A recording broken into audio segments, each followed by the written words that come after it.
One thing that people might be surprised to learn is that CPI is a basket of goods that's just kind of cherry picked. They don't actually measure rent. They ask homeowners, what would you rent your place for? And they call that owner's equivalent rent. And that's the measure that they use for changes in rent. You're almost creating like a boomer question. Yes.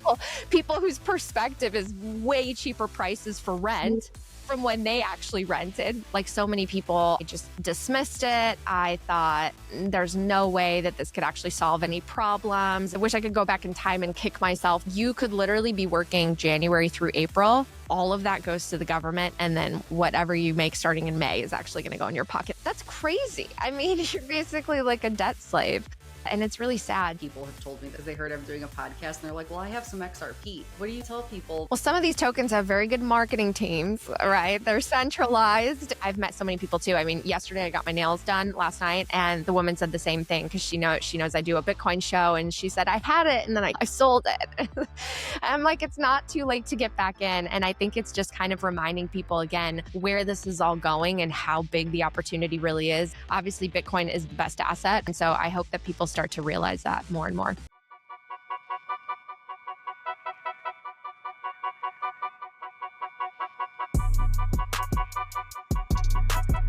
Everyone, welcome back. I have Natalie Brunell here with me today. She's the host of Coin Stories, and she's a Bitcoin educator and a financial media commentator. So I just want to let you know that you're an inspiration for me to start my own podcast so that I can talk to more Bitcoiners and hear about their journey. Because I've been into Bitcoin since 2020 and I love your show and I've been listening to it for years and I love all the Bitcoin talk, but I just feel for people who don't understand Bitcoin, it's nice to have a podcast where you could reach more people that isn't just about the technical stuff or the number go up stuff. So it could be a way to, to just have a larger audience. So I love that you do that with your show. So I just wanted to tell you that. Well, thank you so much. That means so much to me. I really appreciate it. Yeah. And I wanted to also tell you about how we have some things in common. We have parents that came from another country and, your parents are Polish, you're Polish. And my parents came from Greece. And I heard your interview one day, I think it was with Efrat. And I loved that interview because I heard more about your history and your journey. And it's something that I want you to talk about a little bit more today, because I think that the way that you grow up and your parents come to America and search for a better life for their kids, and it's the whole American dream. And just to hear about what you saw growing up and how that impacted you. Yeah, absolutely. It's crazy that so many people I meet in Bitcoin have sort of an immigration story or kind of a pain point from the past that led them to ultimately appreciating Bitcoin. And for me, it was definitely the fact that I saw my parents work so hard trying to achieve the American dream. I came to the US with them when I was 5 years old. And then my childhood memory is just literally watching them work nonstop, 6 days a week. My dad would get up at 3 o'clock in the morning. And I thought people were wealthy if they had a garage, because I could literally see from my window. Sometimes, you would get up if you hear your parents early in the morning, and I would look out my window and he would be scraping the car from the frost and the snow because we were outside Chicago. It planted a seed and motivated me because I was like, I see what life could be like here. I see these beautiful homes with the white picket fences, kids that grew up very differently in nice houses. And I wanted to achieve success and justify the sacrifice that they made coming here. So it definitely made me a very ambitious person. They instilled the idea that I have to work hard at school. I was in one of those families where it was pretty much unacceptable to get a B. Like you had to get A's and focus on schoolwork. And so I worked really hard, really grateful for that. Sometimes when you're a kid, you're like, why are you guys so strict? But in the end, it did really pay off. And what's crazy is when I got to college, the great financial crisis happened. So it was transformative for me because I grew up with a lot of hope that with all the hard work that I saw my parents do and that I was doing in school, that you can achieve success and you can climb the ladder and have financial security. And all of a sudden, my family was left bankrupt. My family lost their house. And I graduated right into that recession with basically job offers that paid me less than high school internships. And I'm like, what is going on in this system? And of course, you see the headlines because I was studying journalism, and all the bankers get bailed out and all the rich people are fine. But the average working family is really struggling more than ever. I think that caused me to be very motivated to expose corruption. I pursued investigative journalism, and I wanted to hold the powerful accountable. I would be the reporter that was always chasing the politician.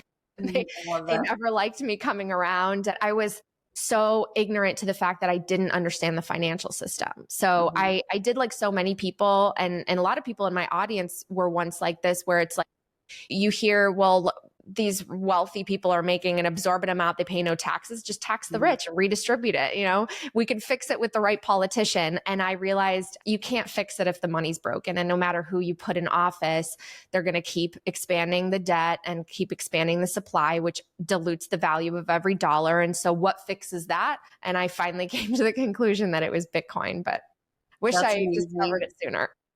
Yeah, I know, like we all do. And I love that that's why the dress that you wore to combat AOC's dress was iconic. I love that you came back with that fix the money instead of tax the rich. That was incredible. And that's the truth. You don't fix it by taxing, the rich people, because you just continue to allow this money theft to continue. So it's not the way to go. You have to actually start at the root cause of the problem. So I love that you were in college when that happened, and then you decided, when you saw the great financial crisis, that you decided to take that turn and expose corruption, and that's what gave you the fire to do that. Because when you keep uncovering truths and then you start to realize, where is this money coming from and why, that actually leads you eventually to Bitcoin. So what year was it when you actually got started working with Bitcoin and you left your career? Investigative journalism is a thing of the past now. You just focus on Bitcoin. Yes, my focus is 100% on my show and content that is educational and also newsworthy. So I've sort of combined my background with Bitcoin, but I didn't discover it until 2017. I was working as a news reporter in California's state capital, and if anyone follows California, it's got a lot of issues with corruption, financial problems, all of that. It was a great place to be a reporter, but I had friends that were living in San Francisco, because Sacramento is a very small town. A lot of people go to San Francisco for weekends. So my friends were in San Francisco, and they were all talking about Bitcoin and Coinbase. And that was the previous bull run, the 2017 one, where I think Bitcoin went from like a couple hundred to eventually 20,000, then crashed back down.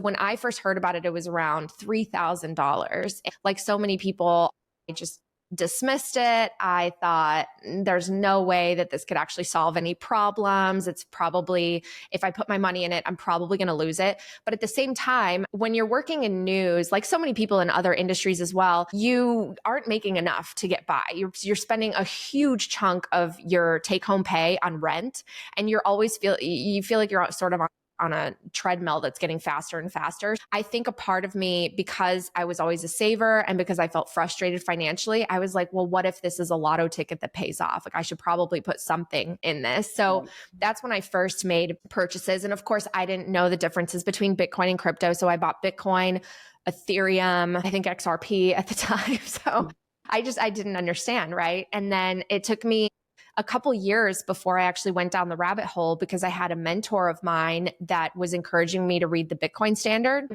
wish I could go back in time and kick myself, because when I first looked at the book title and cover, I was like, I don't want to read a book about computer science or computer programming. I'm way too busy.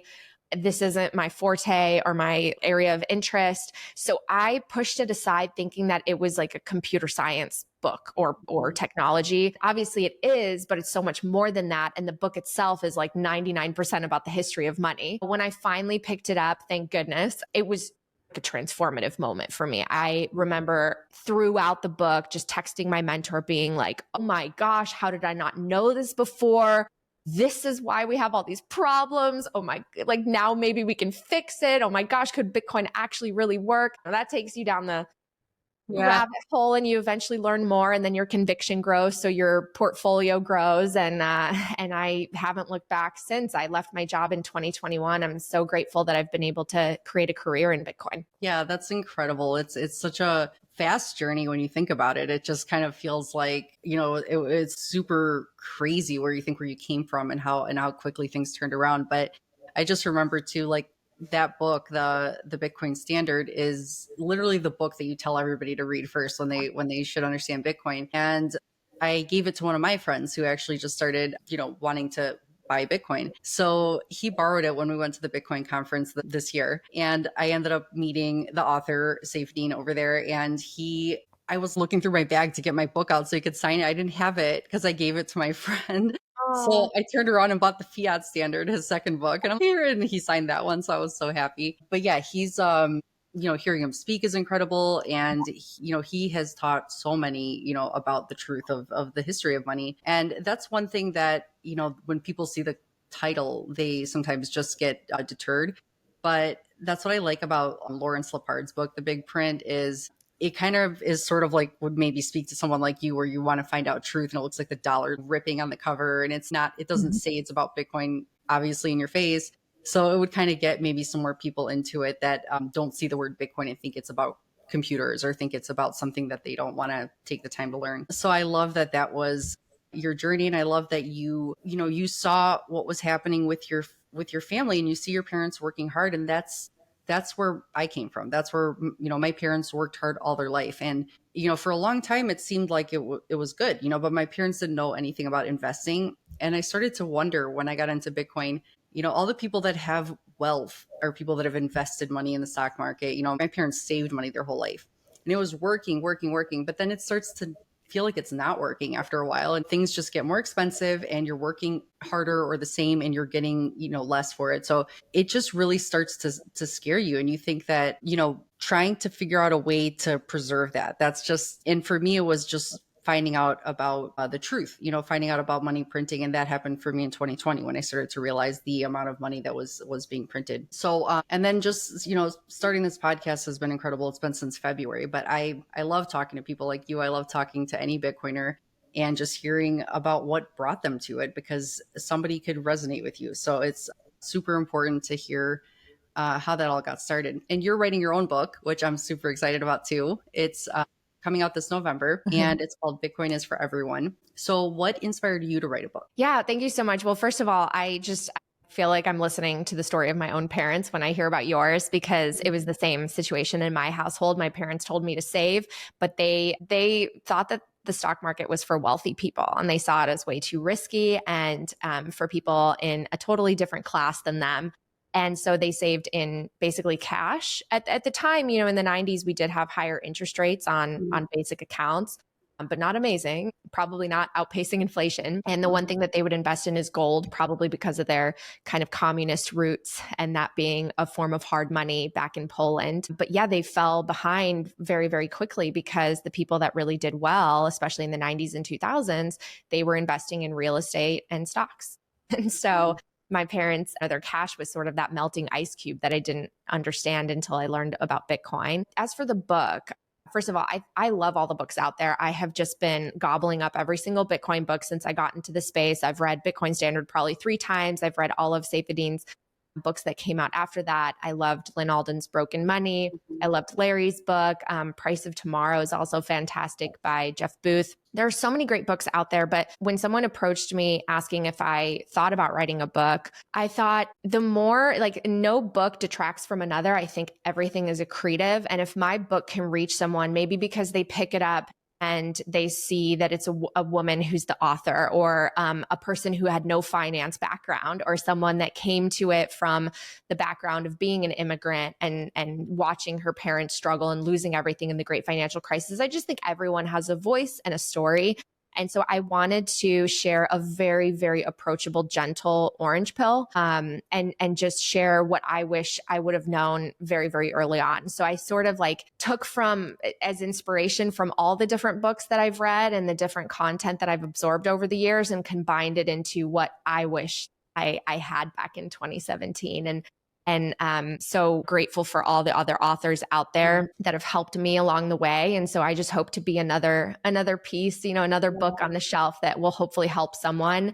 And I'm so excited for it to come out in November because it's been almost like a 2-year process at this point, and put a lot of love and passion into it. That's great. That's so amazing that you take everything that you know that helped you along your journey, and you take those key moments or those parts that really stuck with you, and you build from there. And you also having that voice as a woman, it does reach more people, because a lot of people just don't. I mean, mainly a lot of Bitcoiners are men, so it's nice to hear more female Bitcoin podcasts, from a women's standpoint, or somebody, yes, who has no financial actual background. It's nice to hear, how you discovered what the truth about money is, and you don't have to be, having a master's in finance or something like that. So I can't wait to read your book. I'm so excited. And it's just the thing about going back to our parents too, and about what they thought about the stock market and investing. It was just how you thought when you first got Bitcoin. You thought you didn't understand it yet, but you just got it because you thought it was like that lottery ticket. A lot of people think when they get into the stock market too, if they don't get into, the Magnificent Seven and hold for 20 years or more, they just think that they hear about this stock, it's going to go up. It's like a lottery ticket. They're just buying a stock thinking that they're going to get rich off of something if it hits, because, there have been stories like that. And I think that Bitcoin isn't a lottery ticket once you realize it, once you understand. But when you first get into it, you kind of do think of it that way. You think that maybe this will be something. And just like Satoshi said, you might as well get some in case it catches on. So you did that. But I think once you actually understand it, it's literally the truth. It's actually based on something, it's actually value transfer that can be based on actual protection for the fact that no one can change the rules of the game and no one can steal from it. So, thinking of it as a shield for whatever work you've put in is a great way to think about it, but it's literally not, nothing like a stock market. It's totally different. So it's just, when you go down that rabbit hole, you find out all these things that you realize why it's so important. Yeah. Well, what I think is similar with Bitcoin to investing in stocks is that you kind of always think you're too late, right? You look at the chart and you're like, well, I wish I had Amazon at that starting point, a few cents or dollars. And you look at it and you always feel like you're coming in at the wrong time. But look at what the stock market has done over the past few decades. That has been an enormous engine for wealth. And people thought they were late getting Apple, a couple years ago or before the pandemic, and look at where it is now. And so I urge people to have the same mentality when they're looking at Bitcoin, because yes, these prices can probably feel so out of reach for a lot of the average people. And a huge part of that is because people don't understand Satoshis and the unit bias that we have in Bitcoin, but yet it's so early because people don't have that frame of reference. If they're just working hard in some other industry other than finance, that the world is made up of all of this wealth and it's divided in these asset classes, and a ton of it is in stocks and a ton of it's in bonds and real estate. Bitcoin sits there just this tiny little $2 trillion market cap. And so if it just, 10X's from here, it's still going to be tiny. And if it does another 10X, it's going to be still relatively small. So there's a huge amount of growth potential. And I see it as a massive opportunity, especially for young people and people that are trying to catch up when they've felt left behind for many years. Yeah. And it's a huge amount of growth potential combined with the fact that there is a limited supply available. So you have all this room for growth with such a limited amount of it. So that's just something that you have to remember. But what do you say to people? What do you say to people who I hear a lot that they bought Bitcoin and they sold it back in whatever year it was, they sold it because they didn't realize what they had and they just needed the money at the time. But what do you say to people who do that and then they still didn't get back into it at this time? And then they say, I've heard literally in the last week, I think 3 people have told me this because they heard I'm doing a podcast and they're like, well, I have some XRP. And I'm just like, well, Bitcoin is different. What do you kind of tell people that it's not too late for them, that they shouldn't be discouraged, because they sold at some point? Well, some of these tokens have very good marketing teams, right? They're centralized. And they also just appear cheaper. And I think that's what's confusing a lot of people. Because again, to that point that you look at Bitcoin's price and you're like, well, I cannot get in at this point. And I've met so many people too. I mean, yesterday I got my nails done last night, and the woman said the same thing because she knows I do a Bitcoin show, and she said I had it and then I sold it. I'm like, it's not too late to get back in. And I think it's just kind of reminding people again where this is all going and how big the opportunity really is, and how it can eat into these other asset classes and start to take some of that wealth and liquidity and shift it into this new asset class. I think also as soon as we get more sort of legitimization and institutionalization that encourages passive flows, it will really help Bitcoin, because a lot of people do have their money tied up with either wealth advisors or in their and they can't or don't know how to tap into it, or no one's recommending it to them. Like I had one of the top RIAs in America on my show recently, Rick Edelman, and he used to be a very big Bitcoin skeptic. He was anti-Bitcoin. Now he's recommending up to 40% in your portfolio, and he's recommending it to all the RIAs. And one thing he said is that the wheels of that industry just turn so slow because you have to get so many approvals. You have to get outside consultants to approve it. You have to have board approval. The board meets only four times a year. So it's just like a slow grind. But once those floodgates open, they manage trillions and trillions of dollars worth of wealth. And so even if a little bit of that goes into Bitcoin, that's a significant windfall for Bitcoin in terms of the demand versus the small supply. So I think it's coming. The one thing I am curious about and wonder about as a content creator is in 2021, the attention on Bitcoin, and 2020, when the money printer was going crazy and we were hitting all-time highs and everyone was at home and they had time probably, right, to consume the content, it was just like something I had never experienced. And I was a part of it. I was consuming as well. But just the amount of attention, interest, searches, text messages, like, how do I get Bitcoin? We have not gotten back to that yet. Don't forget to subscribe to my channel and check out these awesome products. Make sure you check out the Bitcoin Advisor. You don't have to choose between self-custody and peace of mind. Also, don't forget to check out Satoshi's. This isn't just fashion, it's signal. Wear the message and plant the idea. Use my link below for 10% off your order.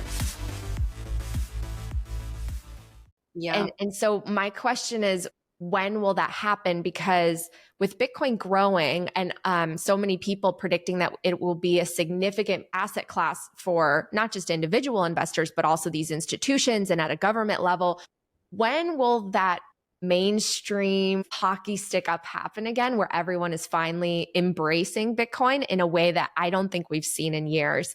And that I don't know when that's going to happen or what's going to spark it. And I think that some of it is because people, it goes back to, media and how sometimes you have a narrative stuck in your head. And I just think about when everybody was getting into crypto and retail investing was high, a lot of people heard about FTX, so a lot of people, when you talk to people about Bitcoin, they think, oh, was that Sam Bankman-Fried guy, or it was that FTX thing, because they saw all the commercials and the ads and Larry David and all these things were in your face about it. And then it collapsed and it was all over the news and everyone's like, crypto, Bitcoin. So they correlate these two things in their mind. And when they think about it, it was like that mania phase where people actually were like, we're all going to get into this. But then now they remember the main media narrative that was, this thing collapsed, this went bad, but Bitcoin never got hacked. Bitcoin never had a problem. It was the exchange, so people don't know the difference. And I think that's why. I think a lot of people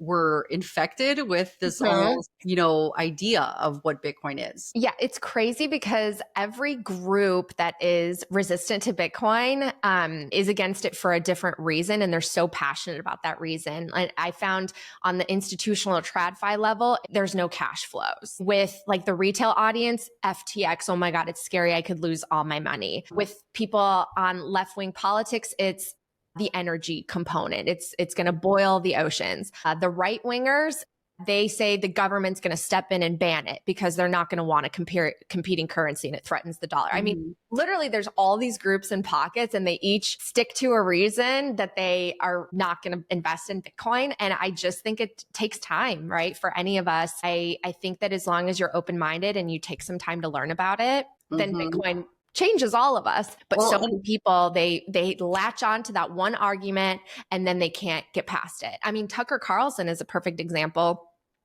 He has such an issue with it not having a founder that we can pinpoint, identify that it could have been created by the state or as a tool of one of these agencies that he shines a spotlight and, tries to expose through a show. And even if it was, which I don't think it was, it Yeah. doesn't matter, right? It's I completely know. decentralized. So it just, there are so many pockets of resistance, and you just got to continue the education and work your way through them. And eventually most people see the light and see Bitcoin. Yeah, because I think that when people echo these thoughts, they're echoing that party or that, whatever group that they're echoing. You're echoing a whole set of people that you're not thinking for yourself. If you go and read the book on your own, you would do your own research and you would actually learn about it yourself and form your own opinion about it when you actually do the work. But if you're just saying the typical things that people say in these groups, you're literally an echo of these thoughts. You're not having your own idea. So you should, if you want to form an opinion, you have to at least understand what it is to form your own opinion. So people are just doing that. They just need to don't sound like everybody else in that particular group. You just sound like an NPC or something. Just the amount of resistance. Yeah, the amount of resistance is it's just going to be something that, I don't know, I just keep thinking it's going to be something we haven't seen before. Because now I even heard Jack Mallers talking today about how the new possible Treasury Secretary is talking about the Fed and how they're going after, Jerome Powell for these renovations that he spent billions of dollars on, and how they're talking about, this CBDC Genius Act and how, it's going to bring trillions of dollars into, the cryptocurrency market, which would, infiltrate Bitcoin, and it would all be the same thing. I feel like it's going to happen very soon. So I think for people that haven't yet done the work, it's a great time to do it because things are happening that haven't happened before. And, get out of that narrative that you have in your mind and actually learn about it. Because the time is, I think, coming like very soon. Yeah. Well, it's funny because when I am within Bitcoin Twitter, I mean, we all get it and we reinforce it. And if I make a point on a show or I have a piece of content, it's just so well received. But it's been really interesting because one of my goals is to get outside of our sort of bubble and speak to people who are talking about other topics and trying to help them understand Bitcoin. And some of them are starting to get interested, but it's few and far between. But the comments, if I do a video on, say, a channel where it's not a Bitcoin audience, it tells you immediately how early we are. Oh, wow. I mean, if I go on a Bitcoin show, and I look at the comments because I'm genuinely curious, like, where are people's minds at? Yeah. Sometimes I shouldn't read the comments. But I'm genuinely curious because I always want to improve my work and, what questions people have. And if I go on a Bitcoin show, it's all good. I went on like a German news show. My gosh, I got blasted for even some of the books I had behind me on my shelf that were just about capitalism. I mean, blasted in the comments. And I did a show with Dinesh D'Souza, and he's got a 5 million people audience on Twitter, and just so many anti-Bitcoin comments. And I'm like, wow, we are so early. And sometimes we don't realize it because within the Bitcoin X or Twitter world, we think everyone feels the way we do. And no, we are very early. Yeah. Oh my gosh, that is so funny. And I think that's why sometimes when that whole No Kings protest was going on, I do realize that X is so pro Bitcoin. But when there's other platforms, they don't see the same thing. So I kept seeing this movement happening across the world. Everyone's calling for no kings.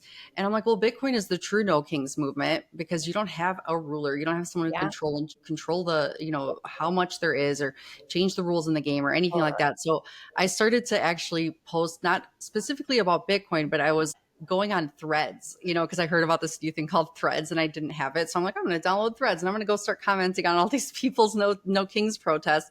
But then I would sometimes at the end put Bitcoin is the true no kings protest. And I was like, trying to just plant a seed somewhere, like they're close. They're fighting against something that they think is this great cause, but there's a root cause, and that's the true reason. And that's the truth, it's like the base layer of a lot of the problems in the world. So I'm like thinking people are having this uprising against this corruption and, what's happening. But I'm like, you're almost there. I'm like, I'm trying to get outside my box too and trying to like plant a seed or like a YouTube video and be like, maybe somebody will see it, but yeah, X is heavily pro Bitcoin. And we're so used to everyone just, yes, we understand, but it is kind of fun to try to get your, opinion out there, at least if everyone else is sharing their opinions, why not comment, something and actually just have our voices out there, even if it's a Yeah. comment in a video, to kind of go back and just so it's not all against, and even when it comes to the idea or the argument that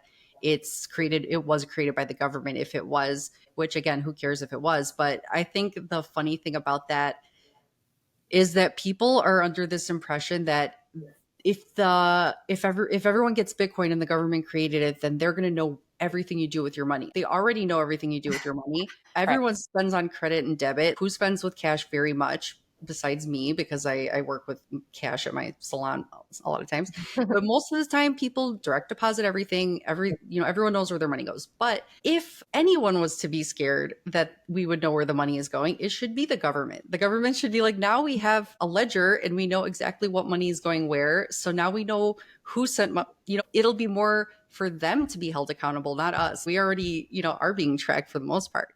So Yeah.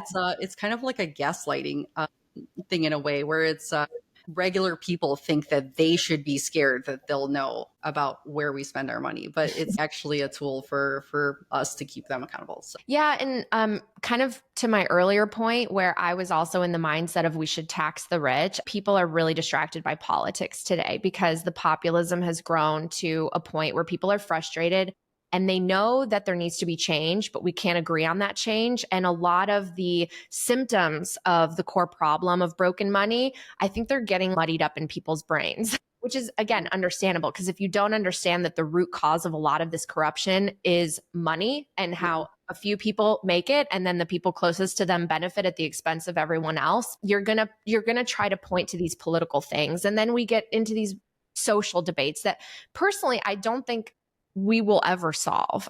I think that if we tackle the economic issue, then a lot of the other symptoms will actually calm down, because it's almost like we're attacking the cancer cells, and then the patient can start to heal and we can become a little bit more cooperative and have more constructive debates about some of the other topics that maybe we disagree on. But like the financial aspect is, I think, the area where us Bitcoiners, we can do a lot of good and we can be super productive because it's something we can all agree on and get on the same page. Right. I mean, there are so many things that we vote on politically that I think we will still be debating about 100 years from now. But if we can get the money right, I think that will improve most people's quality of life by a massive amount, like a magnitudes more than we have, especially for young people. And then we can, people who then become wealthy from Bitcoin can use that money to pay for advocacy about other topics that they're really interested in. But I think the first thing we need to tackle is the money. Yeah. And that's why your book is so important too, just calling it Bitcoin is for everyone, because for all those people that want to, say something in comments when you join a different type of show and give their argument about why they think Bitcoin isn't something good for them or for the world. Like, you have blinders on when you think of it that way, because you're thinking of it as an American possibly that's watching this show. You're not thinking of it as somebody from a different country who the dollar has destroyed their currency. You're not thinking about it for people who are being literally like Venezuela, I think, where you have to take a wheelbarrow full of cash to go buy some groceries. It's literally, who's going to count that? It's just on the streets. But it's happening like a domino effect, one country after the other. The more, because of our dollar being the global reserve currency, it affects other countries. So people need Bitcoin more in other countries than maybe the people in America do. Yeah. So those people are adopting it whether you like it or not. So if you think that Bitcoin isn't the cure because you're looking at it from an American political standpoint, the rest of the world doesn't care, because they need a safety. They need Bitcoin because they have, this is their last resort and it's working, so it's a terrible argument for people who are stuck in a bubble. Yeah, for sure. I think this is one of the really good things about stablecoins being able to grow and proliferate, because internationally they've been such a lifeline. So many currencies are far, far worse than the dollar. The dollar is like the cleanest of all the dirty socks, but it's still very dirty. And for people in countries where their currency is literally collapsing, I think digital dollars is just going to be a great escape valve and allows them to find Bitcoin easier and start saving in Bitcoin.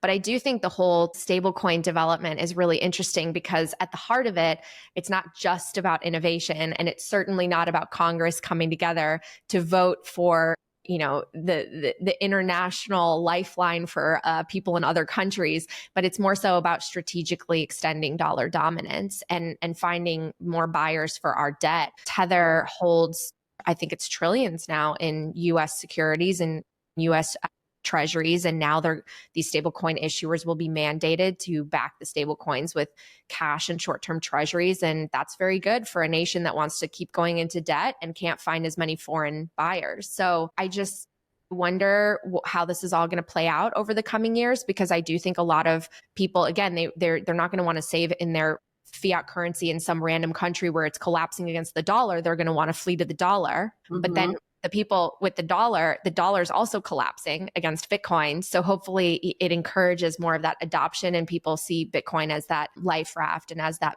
savings technology. And I think that the US will embrace it. And maybe in a couple years or in a decade, we will have a US dollar that's largely backed by not just our debt, but also by a strategic Bitcoin reserve. I think that that's very realistic to expect. Yes. And that's why I think that you saying that reminds me of it's a bridge, and why the name Tether is the perfect name, because it tethers the system so that all of these dollars can flood into this digital dollar space. And then when people start seeing that their digital dollars aren't still growing as fast as Bitcoin is, you're able to move your money over a lot easier. It's something that is going to be super interesting to see how it all plays out. Right. Like I agree with what Michael Saylor has said, which is that we do really need to modernize the financial rails of this entire system and bring them to the 21st century, because the fact that, for example, you can't trade things outside of banking hours, you can't do anything on a weekend except for with things like Bitcoin, the technology is there to empower it. And so we're taking that one next step closer.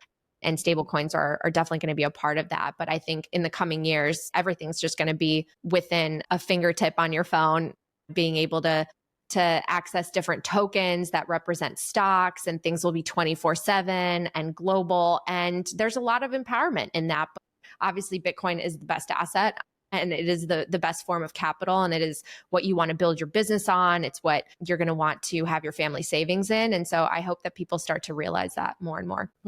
Yes. About people realizing that, I'm thinking about Peter Schiff again, and about how you do such a great job. And hearing you speak to him at the Bitcoin conference, you do such a great job talking to him, because you're so gracious with him, but you put him in his place, but you also keep it light. Like you're kind of funny. You're not aggressive to the point where, okay, this is uncomfortable.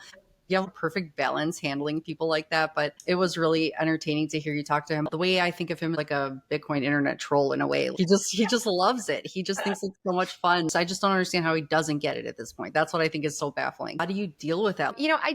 I think that he's become such a character in the Bitcoin space. He's the ultimate Bitcoin villain, and he's probably been able to monetize on that. But I think that on any given day, if he were to suddenly tweet, you know what, I was wrong, and now I'm a Bitcoiner, most Bitcoiners would welcome him with a wide embrace and be super excited. So it's just, he's turned into a bit of a meme, and it's entertaining. I guess one of the reasons why I interact with him the way that I do is because I think that he's so smart about the problem, like the macro side. And I've listened to not only his show, but I've read his book, The Real Crash. And that book actually really stuck with me. I included in my list of must reads when someone's learning about Bitcoin, because even though it has nothing to do with Bitcoin, it talks about what happened with our money, why it's so corrupted and broken. And he actually kind of breaks down every agency within government and how he would change it to make it so that people had more freedom. And his dad was really,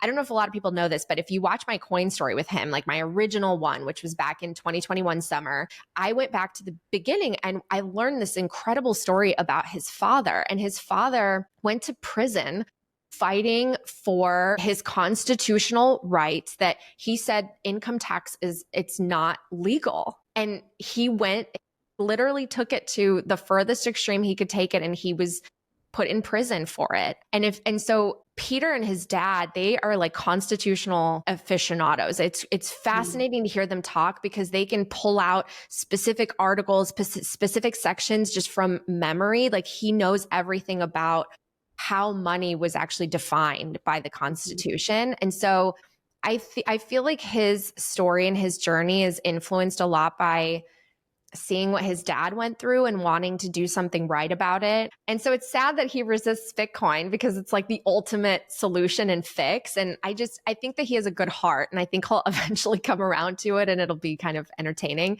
Where I reserve my, my more of an aggressive tone is for corrupt politicians. I mean, I was always that reporter where if you were potentially doing something corrupt, you would not want me around because I was not going to let you off gently. And I chased him and I got doors slammed in my face. And a lot of people don't even believe that because I'm definitely more of like an, happy-go-lucky person and podcaster. I do not stand for corruption. I just don't. If you have stolen from people, if you are doing something that you know is wrong, I want all of those people to be held accountable. I do.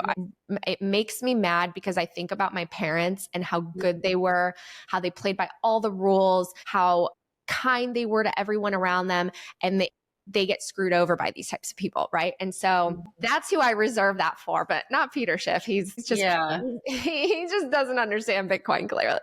Well, he probably just has that standpoint where he wrote this book and he has that history with his dad and he has this, the gold securities and he has all this stuff that he's looked at as a, somebody who is standing for the truth and somebody who doesn't want to be swayed by something that isn't, he wants to be a leader for people. So he thinks that maybe if he were to advocate for Bitcoin, then if something were to happen and it wasn't the right decision, then he'll be looked at like that kind of a person. So maybe he just doesn't just because he has to be this figure for his history and all the work he's done uncovering these things. He doesn't want to be like, I overlooked something that maybe something happened with Bitcoin. I didn't see it, and I pretty much brought people down with me because I decided to, but even though I think the more we study, the less we can find a reason that would ever happen, which I think that it would be nice if you could see that. But it's nice that you also did that research and found out about his history, because it is sad that his father went to prison for that, because I believe the same thing,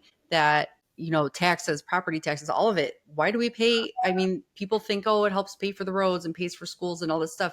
Yeah. All the money that they get is just a fraction of what's actually being spent. Like everything is printing. And even Bukele said it. He said that the money, why do Americans pay taxes when your government has the ability to print money and they print in the trillions? I just think it's unjust, especially with the fact that because they're printing this money, it's making life harder for other people. And I just wonder, would that ever change? I don't know if you ever think it would. Yeah. I mean, I definitely have developed some more opinions about all these taxes, and it's hard because of course the government wants revenue, but I really do think that taxes, they stifle growth as opposed to encouraging it, right? I mean, why would you want to do something productive? You take on all the risk and spend all this time when half of it is literally going to be taken from you by the government. And that's what I thought was crazy, because in California, when I was living there, I mean, depending on what income bracket you're in, you could literally be working January through April. All of that goes to the government. And then whatever you make starting in May is actually going to go in your pocket. I mean, that's how you could start to think about it. Because if they're taking 40% basically of what you earn or more, that's crazy. I mean, you're basically like a debt slave, and it's really sad. So, I mean, I'm not a constitutional expert. I wish I was, to be able to articulate some of these opinions in a way that would hold up in court. But I do think it's crazy that when a lot of these taxes started, they were so much smaller, and like they inch up incrementally, little by little by little, because none of these governments are responsible with their finances. And all of a sudden you zoom out and it's like our founding fathers would have never allowed for these types of taxes, right? Yeah. I mean, people are literally giving up a massive chunk of their income every single year, and you're basically taxed on the home that you live in if you own it, as if you're renting it from the government. It's so crazy. And I wish we could change those things. I don't know. I wonder if it would, because if you think about it that way, that 40% of your income is being taxed, but also 40% of the money supply has been created in the last how many years? Probably since 2020. Mhm. Maybe before that, but it's a short amount of time that much more money has been added to the system, and Yes. you're still paying 40% taxes. So all that money that was added to the system Yeah. contributes to higher prices for you, Yeah. and you're still not getting a break on taxes. It would be Yeah. nice if eventually there was some solution to that, because it's how much harder can things get for people? I mean, where's a breaking point, and who's going to help fix that? Because the more pain that people experience, the more they look for an answer. Yeah, this is actually sort of the meat of the beginning of my book, Bitcoin is for Everyone. Because even as a reporter, one thing that I always thought was strange was when Thanksgiving and Christmas would come around. Those are the big shopping seasons, right? Mhm. We would measure the health of the economy by how much people were spending and not saving. And we must have been given the numbers we must have been reporting the CPI, but I truly never paid attention to CPI until Bitcoin taught me to question it, and until we were starting to tick up, and it made headlines everywhere because of the pandemic and all of the money printing. Inflation was not a word or a concept I ever thought about, and I certainly never connected it to the money supply and ask the fundamental questions of, well, wait a second. They say inflation is 2%, but my bills have gone up like 10, sometimes 50, sometimes 100%. Why is that not reflected in the inflation number? And oh, by the way, they're literally diluting the supply, printing more units at a rate of like 7% a year. And I'm never getting a 7% raise. And I feel like if just that message alone starts to get out to the public more, where they're like, well, wait a second. Okay, yeah, maybe they've told me that inflation has cooled down, but my premium's up 100%. My groceries are up 40%. The math doesn't work. What's Right. happening here? Yeah. Why has a lot of that money actually gone to things like stocks and real estate, and who owns those, and why is there this disproportionate wealth effect that's created? I think if more people understood that, they would go, oh, this is Yeah. a problem. Right. What is a potential solution? And my book obviously says it's Bitcoin. Yeah. That's great. And also the CPI, isn't that where they used to include certain things in those numbers in the data, and then they started to remove things like housing and food and Yeah. energy? So they really just decide what things get included in that data, so Yes. that makes their numbers look better. Yeah, so I include a little chunk about this in my book too. One thing that people might be surprised to learn is that CPI is a basket of goods that's just kind of cherry picked, is what you learn, and it's also rearranged. And before 2002, it was rearranged every 10 years. After 2002, it was rearranged every 2 years. And Wow. after 2022, it's now rearranged every single year. And so, yes, they will substitute things like steak for chicken, and they'll call it the same because, oh, wait, more people are probably buying chicken. If there's like a new safety feature or technology feature in a car, they will not count that as a more expensive vehicle. The crazy thing is, rent is a massive portion of so many people's expenses, especially for young people. It certainly was for me. Sometimes I was paying 50% of my paycheck just on rent because I was in Mhm. big cities. And they don't actually measure rent. They ask homeowners, what would you rent your place for? And they call that owner's equivalent rent. And that's the measure that they use for changes in rent. And what I think is funny about that is, if you've owned your house for a while, I kind of tease my mom about this because sometimes we'll go shopping, and she has experienced many more decades of inflation and what things used to cost. And so she expects things to be much lower in cost, because when she was growing up, they were far cheaper, right? So imagine someone that's lived in a house for 30 years and gets asked, well, what would you rent this place out for? I guarantee the amount is going to be way lower than what rent actually costs. It's like Mhm. you're almost creating like a boomer question for Yes. people whose perspective is way cheaper prices for rent from when they actually rented, right? And so I think it's so manipulated. CPI does not reflect the cost of living or true inflation, and more people need to know that. That's insane to think about because you're right. The people that own the houses that would rent them are the people that are usually older. I don't see that many young people going out buying houses these days. I mean, even if you finish school and you have a decent job, you're like, okay, I'm going to rent for a while because you can't afford to buy something. And that this environment makes it really hard to do that. So the people that they're asking are the people that have already bought their house many years ago. And Yes. they'll probably think literally half of what it should Exactly. be. You Exactly. know, my And then gosh, that they use that as the rent metric. I mean, it's wow. ludicrous. You want to expect the best intentions, but at some level you start to go, oh, wait, this favors the government so that inflation looks lower. And we just sort of accept it, even though rent has literally gone up like crazy. It goes up way more than the average person's wages in a given year. Yeah. I mean, we got to shine a spotlight on some of these things because they're just, people need the truth. And that's what I love that you're going to highlight stuff like that in your book. I love that you're going to take those ideas that people don't know. That gave me goosebumps. I'm like, oh my gosh, look, I knew that they were just taking out certain data. Look how manipulative and look how you can find out these truths and you can share it with people. So that's going to be really interesting to see because how could you not get it? How could you not see that there's so much corruption and that, you can protect yourself from it? That's the main thing. You don't have to be part of that anymore. You can escape it. I mean, it makes me laugh. I want to say it makes me angry, but it just kind of makes me laugh. I'm not even mad about it. Just maybe if I didn't get Bitcoin yet, I'd be a little mad. I don't know. It's just comical at this point. How do they get away with it still? This is such a crazy problem that people are just okay with. Also is exciting too is, are you going to be doing the like part of the education for the Nigerian Bitcoin conference?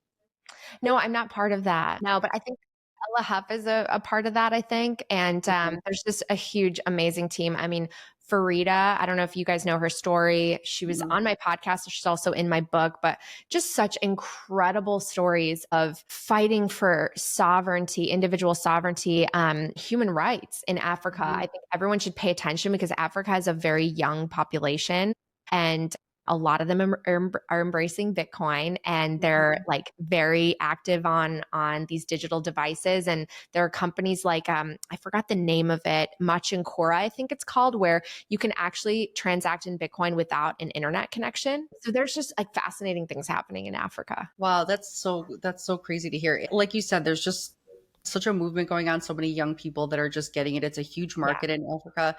And I love that one of the guests I had, Olu, he's the one that's, he's helping organize a lot of this stuff for the conference. And when I spoke to him, he just had this energy about him that just was like, he wasn't worried about money. He wasn't stressed about money. It gives you this energy, this hope, and it was infectious. So thank you so much for joining me today, Natalie. I appreciate your time. First of all, I love everything that you're doing and I love hearing you speak. Yeah. And I got to meet you in person too in Vegas, which was Thank you. amazing. So I can't wait to get your book. I already have it on pre-order. So Thank you. I appreciate it. and thank you for sharing some of those parts of your book too. That literally gave me chills. Is there anything else you want to talk about that you have coming up? No, just super excited for the book release. You can pre-order it. I think we're in the process of trying to get a free chapter out so that people can get a little sense of, the style and the contents of the book. So that's my next big goal. And just doing the show, getting great interviews, trying to talk to people and stay on top of all the headlines because things are developing really, really fast. So always open to feedback and who you guys want on the show that I'll try to get. Thanks for having me on yours. I wish you all the best with your show. Thank you so much. And yeah, go check out Natalie on Coin Stories if you are not subscribed to her already. Thank you so much, Natalie. Have a great day. Thanks. You too.